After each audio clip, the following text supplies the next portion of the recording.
Tai sveikinimai.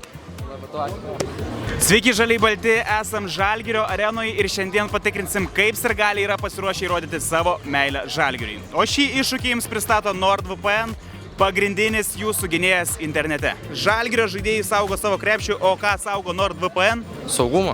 Sąskaitas, prisijungimus. Internetas su apsauga, kažkas tokio su interneto apsauga, ne? Visiškai teisingai. Privatumą, interneto ryšį ir tavo saugumo internete. Vienu metu aikštelėje žaidžia 5 Žalgirio žaidėjai, o kiek įrenginių vienu metu apsaugo NordVPN paskyrą?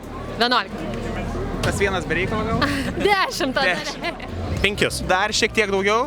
7. Dar šiek tiek daugiau? Tada 10. 10. Per 10 sekundžių išvardykite kuo daugiau Žalgirio legionierių. Silyva. Francisko.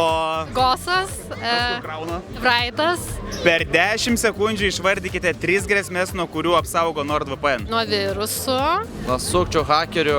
Pašalinių blogų piliečių. Vadinamųjų hakerių. Jo. Žalgirio komanda įkurta 1944 metais, o ar NordVPN turi daugiau ar mažiau serverių nei 1944? Daugiau. Manau, kad turi daugiau. mažiau, daugiau.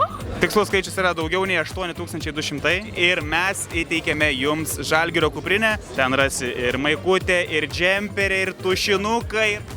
Čiau viso.